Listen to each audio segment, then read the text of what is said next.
Hi മക്കളെ, learn and തിങ്കിൻ്റെ ഇന്നത്തെ ക്ലാസ്സിലേക്ക് എല്ലാവർക്കും സ്വാഗതം. ഇന്ന് നമ്മൾ പഠിക്കുന്നത് 10ാം ക്ലാസ്സിലെ മലയാളം കേരള പാഠാവലിയിലെ യുദ്ധത്തിൻ്റെ പരിണാമം എന്ന പാഠഭാഗത്തിൻ്റെ വിശകലനമാണ്. എല്ലാവർക്കും ഒരിക്കൽ കൂടി ഈ ക്ലാസ്സിലേക്ക് സ്വാഗതം. യുദ്ധത്തിൻ്റെ പരിണാമം. യുദ്ധം ആരംഭിക്കുന്നതിന് മുമ്പ് കൗരവരും പാണ്ഡവരും തമ്മിൽ ഒരു കരാറുണ്ടാക്കി. യുദ്ധം നടക്കാത്ത സന്ദർഭങ്ങളിൽ ഇരു കക്ഷിയും പണ്ടേ പോലെ പരസ്പര പ്രീതിയോടെ വർത്തിക്കണം. യുദ്ധം തുടങ്ങിയാൽ ഗജാശ്വരഥങ്ങളിലിരിക്കുന്നവർ ആ നിലയിലുള്ളവരോടെ എതിർക്കാവൂ. വയോവീര്യോത്സാഹങ്ങളിൽ കിടനിൽക്കുന്നവരോട് പറഞ്ഞറിയിച്ചിട്ടേ നേർക്കാവൂ. ഓർക്കാതെയും ക്ഷീണിച്ചുമിരിക്കുന്നവരോട് അരുത്. മറ്റൊരാളോട് നേരിടുന്നവനെ, പ്രമാദം പറ്റിയവനെ, പിന്തിരിഞ്ഞവനെ, ആയുധം തീർന്നവനെ, കവചം പോയവനെ ഒന്നും ഒരുവിധവും കൊല്ലരുത്. സൂതന്മാർ, കുതിരകൾ, ആയുധ ചുമട്ടുകാർ, വാദ്യക്കാർ എന്നിവരെയൊന്നും ഉപദ്രവിക്കരുത്.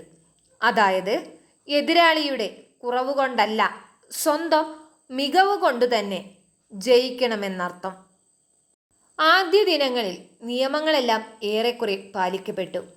പാണ്ഡവർ എതിർപക്ഷത്തെ മഹാരഥന്മാരെയെല്ലാം വീഴ്ത്തിയത് അധർമ്മത്തിലൂടെയായിരുന്നു. ദുര്യോധനന്റെ തുടയെല്ലു തകർത്ത് താഴെയിട്ടതും യുദ്ധധർമ്മത്തിനെതിരായിരുന്നു. വീണുകിടക്കുന്ന ദുര്യോധനന്റെ തലയിൽ ഭീമൻ ചവിട്ടുകയും ചെയ്തു. ദുര്യോധനനെ അവസാനമായി കാണാൻ സഞ്ജയൻ വന്നു. താൻ വീരനായിട്ടാണ് ഇതുവരെ ജീവിച്ചതെന്നും ഭീമൻ ചതിയിലാണ് തന്നെ വീഴ്ത്തിയതെന്നും അധർമ്മം കൊണ്ട് ജയിച്ചിട്ട് ആർക്കും അഭിമാനിക്കാൻ കഴിയുകയില്ലെന്നും ദുര്യോധനൻ പറഞ്ഞു. താൻ യജ്ഞം ചെയ്ത് ഭരിക്കേണ്ടവരെ ഭരിച്ചു, ഭൂമി അടക്കി വാണു, ശത്രുക്കളുടെ തലയിൽ കാൽ വെച്ചു. ഭാഗ്യവശാൽ തൻ്റെ വിപുലമായ ഐശ്വര്യം തൻ്റെ കാലശേഷമാണ് ശത്രുക്കളുടെ കൈകളിലെത്തുന്നത്. വളരെ സിമ്പിളായിട്ടാണ് ഇവിടെ ആശയം പറഞ്ഞിട്ടുള്ളത്. അപ്പം എളുപ്പത്തിൽ പഠിക്കുന്നതിന് വേണ്ടിയിട്ടാണ് ഇങ്ങനെ ഒന്ന് ചെയ്തിട്ടുള്ളത്.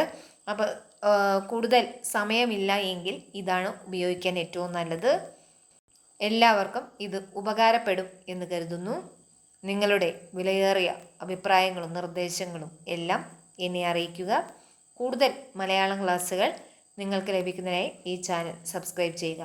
ഈ ക്ലാസ് ഇഷ്ടപ്പെട്ടെങ്കിൽ ലൈക്ക് ചെയ്യുക, ഷെയർ ചെയ്യുക.